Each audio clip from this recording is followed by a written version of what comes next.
৪-৫ বছর আগে উৎপল সুব্রদাদাকে একটা ইন্টারভিউ দিয়েছিলেন সাকিব আল হাসান।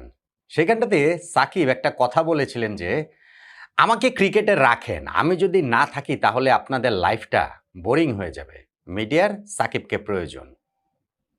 এরপর নানান ঘটনা প্রবাহ হয়ে গিয়েছে বাংলাদেশের উপর দিয়ে, বাংলাদেশ ক্রিকেটের উপর দিয়ে, সাকিব আল হাসানের উপর দিয়ে। কিন্তু সাকিবের ওই কথাটা মিথ্যা বলার কোনো উপায় নাই। বরং প্রতিনিয়ত সেইটা আরো বেশি করে বোধহয় সত্য হয়ে উঠছে। এই যে দেখেন ক্রিকেটের বাইরে সাকিব এতদিন, কিন্তু তারপরও যখনই তিনি কোনো একটা কথা বলেন, কোনো একটা আলোচনায় আসেন, সাথে, সাথে সেইটা পুরা ক্রিকেট ফ্র্যাটার্নিটির আলোচনার কেন্দ্রবিন্দুতে চলে আসে। সাকিব আল হাসানের একটা ইন্টারভিউ প্রকাশিত হয়েছে দ্য ডেইলি স্টারে। আমাদের ২১ তাপাদার সেই ইন্টারভিউটা করেছেন এবং সেই ইন্টারভিউতে সাকিবের কথাবার্তা, তার পরবর্তীতে সেটা ক্ল্যারিফাই করার জন্য মানে সাকিব রাজনীতি, ক্রিকেট তিনি নিজে ফেসবুকে একটা স্ট্যাটাসও দিয়েছেন। সেটাতে আসলে কি বোঝা যায়? সাকিব আল হাসান ক্রিকেটও খেলবেন, রাজনীতিও করবেন। বাংলাদেশের সাকিব আল হাসান ফিরতে চান, বাংলাদেশের জার্সি গায়ে আবার ক্রিকেট খেলতে চান। একই সঙ্গে তার ওই রাজনীতিটাও বিসর্জন দিয়ে নয়। এটাই কি আসলে আমরা বুঝতে পারি? দেখুন, সাকিব আল হাসান বাংলাদেশের ক্রিকেট ইতিহাসে সর্বকালের সেরা ক্রিকেটার। এই কথাটা এতবার, এতভাবে আসলে বলা হয়েছে, এত বহুল চর্চিত, এটা বলাটাই এখন বাহুল্য। সাকিব সেরা কিনা এটা কোনো আলোচনা না। আলোচনা হচ্ছে কি সেকেন্ড বেস্ট কে হবেন এবং সেইখান থেকে কতটা পিছিয়ে থেকে তিনি সেকেন্ড বেস্ট। সেই সর্বকালের সেরা ক্রিকেটার বাংলাদেশের মাটি থেকে তিনি অবসর নেওয়ার একটা ইচ্ছা প্রকাশ করেছিলেন টেস্ট ক্রিকেট থেকে, সেটা তিনি নিতে পারেননি। বাংলাদেশ থেকে তিনি এক অর্থে নির্বাসনে রয়েছেন, বাংলাদেশে তিনি আসতে পারছেন না এবং সেইখানটাতে সাকিবের রাজনৈতিক পরিচয়টার কারণেই। আমরা জানি সাকিব আল হাসান আওয়ামী লীগের হয়ে সংসদ সদস্য হয়েছিলেন। তারপরে ২০২৪ সালের ৫ই আগস্ট ঘটে গেল। এরপরেও বাংলাদেশের হয়ে তিনি পাকিস্তানে, ভারতে খেলেছেন, কিন্তু দেশের মাটিতে আর আসতে পারেননি। আসার যে ইচ্ছা প্রকাশ করেছিলেন সাউথ আফ্রিকার বিপক্ষে সিরিজ দিয়ে টেস্ট খেলার ইতি টানবেন, সেইটা তখনকার ক্রীড়া উপদেষ্টা, তখনকার সরকার তাদের সিগন্যাল নিয়ে আমেরিকা পরিবারের কাছ থেকে বিদায়ের পর দুবাই পর্যন্ত চলে এসেছিলেন, কিন্তু তারপরেও দেশে সাকিব ঢুকতে পারেননি। এরপরে আমরা নানান সময় দেখেছি যে সাকিব আসবেন, আসবেন না, বোর্ড বলেন, সরকারের তরফ থেকে বলেন, বোর্ড ডিরেক্টররা বলেন, বোর্ড প্রেসিডেন্ট বলেন, এগুলা অনেকেই অনেক জায়গায় চেঞ্জ হয়েছে। কিন্তু ওই যে সাকিবের ব্যাপারে সবাই খুব পজিটিভ এইসব কথাবার্তা বলেছে। কিন্তু ওই যে তার ওই রাজনৈতিক পরিচয়ের কারণে সাকিবের বাংলাদেশে ফেরাটা সম্ভব হয়নি।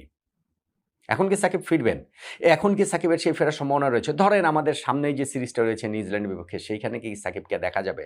ধরেন আমরা সর্বশেষ মাসে যে পাকিস্তানের বিপক্ষে সিরিজ খেলছিলাম, তখনও কিন্তু এই আলোচনা প্রবলভাবে হয়েছিল এবং আমি তখনও বলেছিলাম যে আসলে সাকিবের পক্ষে পরিস্থিতির এত পরিবর্তন হয়নি যে সাকিব ওইখানটাতে চলে আসবেন। এখন পরিস্থিতি বদলেছে কিনা এবং এই যে ২ টা ইন্টারভিউ কথা বললাম সেইখানটাতে রাজনীতিবিদ সাকিব এবং ক্রিকেটার সাকিব এই ২ পরিচয়কে কি আলাদা করা যাচ্ছে কিনা?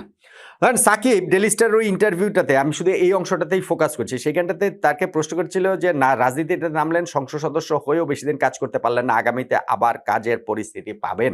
সাকিবের উত্তর, রাজনীতি তো ধরেন আমৃত্যু করা যায়। রাজনীতিতে অনেক সময় আছে। যেটা সময় নাই সেটা হচ্ছে গিয়ে ক্রিকেট।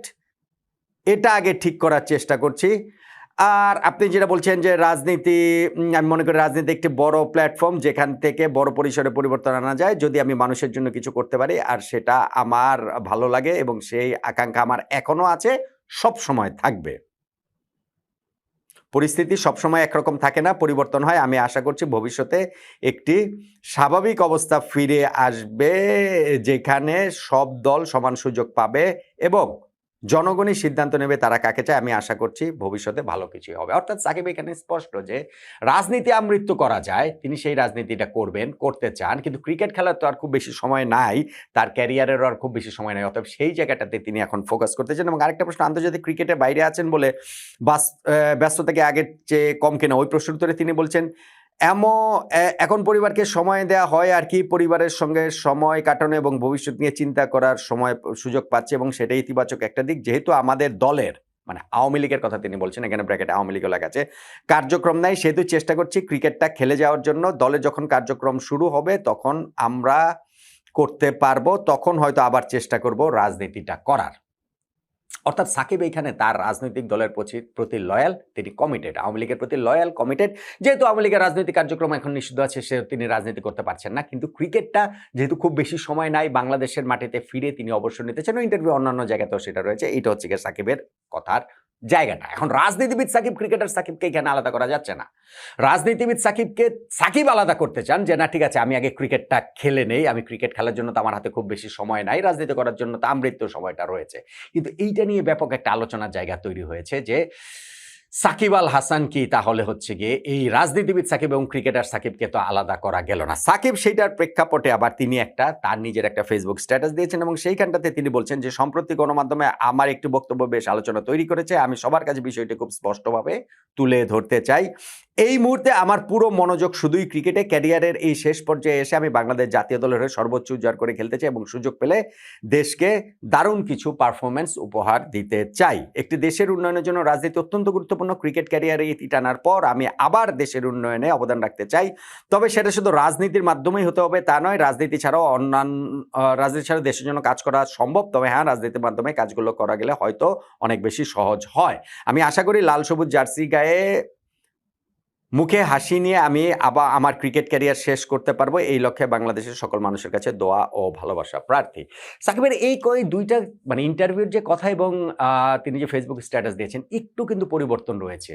ইন্টারভিউটাতে তিনি বলেছেন যে রাজনীতি তো আমৃত্যু করা যায়, সেটা তিনি করবেন। এখন যেহেতু তার দলের রাজনৈতিক কার্যক্রম নিষিদ্ধ, সেইটা নিষেধাজ্ঞা উঠে গেলে তখন আবার সেইখানটাতে মনোযোগ দিবেন। এখন ক্রিকেট ক্যারিয়ারে খুব বেশি সময় যেহেতু নাই, সেই ক্রিকেটটাতেই আসলে তিনি ফোকাস করতে চান। বাংলাদেশের মাটিতে এসে তিনি খেলতে চান সেইটা। আর ফেসবুকে যে স্ট্যাটাস দিয়েছেন সেইখানটাতে কিন্তু তিনি বলছেন আবার যে ক্রিকেট ক্যারিয়ার শেষে তিনি রাজনীতি করতে চান। আমি জানি না এইখানটাতে একটু গ্রে এরিয়া রয়েছে। ক্রিকেটটা কি যেহেতু খুব বেশি সময় হাতে নাই, তিনি কি বাংলাদেশে এসে সেই অবসর নেওয়া বলেন বা বাংলাদেশি জার্সি গায়ে আবার চাপানোর কথা বলেন, সেইটার জন্য কি তিনি এইটুকু ছাড় দিচ্ছেন যে না ঠিক আছে, বা তিনি কি এটা কি তার একটা ডেলিভারেট ট্যাকটিক্স কিনা যে না ঠিক আছে আমি তাহলে এখন রাজনীতি করব না, আমার ক্যারিয়ার শেষে রাজনীতি করব, ওই রকম কোনো কিছু কি সাকিব তার স্ট্যাটাসের মাধ্যমে আসলে বললেন কিনা। কিন্তু আমার আন্ডারস্ট্যান্ডিং যেটা সেটা হচ্ছে গিয়ে সাকিব আল হাসান ক্রিকেটও খেলবেন, সাকিব আল হাসান রাজনীতিও করবেন। সাকিব আল হাসান প্রথমত বাংলাদেশের মাটিতে ফিরতে চান, সাকিব আল হাসান বাংলাদেশের জার্সি আবার গায়ে চড়াতে চান, সাকিব আল হাসান রাজনীতিও করতে চান। সাকিব কোনোটাই আসলে যে ছেড়ে দিচ্ছেন বিষয়টা সেটা নয়। পারবেন, সম্ভব। সাকিবের যে মামলাগুলো রয়েছে সেই মামলাগুলো নিয়েও অনেক আলোচনা এই ইন্টারভিউটার মাঝখানেও রয়েছে। সরকার কতটা আন্তরিক, বাংলাদেশ ক্রিকেট বোর্ড কতটা আন্তরিক, তারা কিভাবে পুরো জিনিসটা ডিল করছে। তাহলে নিউজিল্যান্ডের বিপক্ষে এই মাসে যে বাংলাদেশ ওয়ানডে এবং টি-20 সিরিজ খেলবে, সেইখানে সাকিব আল হাসানকে জাতীয় দলের জার্সিতে আবার দেখা যাবে। সাকিবকে বাংলাদেশে ফিরছেন তার আগেই। আমার আন্ডারস্ট্যান্ডিং ভাই 50-50। আসলে 50-50 না। আমি সাকিবকে বাংলাদেশের জার্সিতে নিউজিল্যান্ডের বিপক্ষে সিরিজে যতটা দেখি তার চেয়ে বেশি দেখি না। আমার কাছে মনে হয় যে সাকিবের ফেরার চান্স, আমি অনেক বাড়িয়ে বললেও ধরেন 49%, কিন্তু 51% আমি দেখি যে সাকিব এই নিউজিল্যান্ডের বিপক্ষে সিরিজে আসছেন না। রাজনীতি এবং ক্রিকেট এই দুইটার যেই ব্যালেন্স সাকিব যেভাবে করতে চেয়েছেন, সেইটার ব্যালেন্সে তার মামলাগুলো এই কয়েকদিনের মধ্যে উঠে যাবে এবং সাকিব বাংলাদেশে এসে আবার খেলছেন, আমার সেটা মনে হয় না নিউজিল্যান্ডের বিপক্ষে সিরিজে। কিন্তু একটা কথা আমি অনেকবার বলেছি, অনেক ভিডিওতে বলেছি, আমি আবারও বলি, আমি চাই সাকিব আল হাসান বাংলাদেশের জার্সিতে খেলুন। বাংলাদেশের ইতিহাসে সর্বকালের সেরা ক্রিকেটার, সেটা ডিজার্ভ করেন। বাংলাদেশ ক্রিকেটও তাকে একটা ফেয়ারওয়েল দেওয়াটা ডিজার্ভ করে। আমাদের ক্রিকেট ফ্র্যাটার্নিটি সেটা ডিজার্ভ করে। এবং এটা তো চাওয়ার কথা বললাম, এবং আমার ধারণা, আমার বিশ্বাস এই ঘটনাটা ঘটবে। নিউজিল্যান্ডের বিপক্ষে সিরিজ হয়তো ঘটবে না, কিন্তু ঘটবে। সাকিব বাংলাদেশের জার্সি আবারও গায়ে তুলবেন। এইটা কবে হবে, কিভাবে হবে সেইটা আমি জানি না। তবে আমার কাছে মনে হয় যে বাংলাদেশ জাতীয় দলের জার্সি সাকিবের গায়ে আমরা আবারও দেখতে পাবো। রাজনীতিবিদ সাকিব ছাপিয়ে সেই দিন ক্রিকেটার সাকিবকে নিয়ে আবার পুরো বাংলাদেশ সকল দল মত পথের ঊর্ধ্বে উঠে সাকিবকে আবার সবাই মিলেই সেলিব্রেট করব বলে আমার কাছে মনে হয়। সময়টা কবে, প্রশ্ন কেবল সেটাই।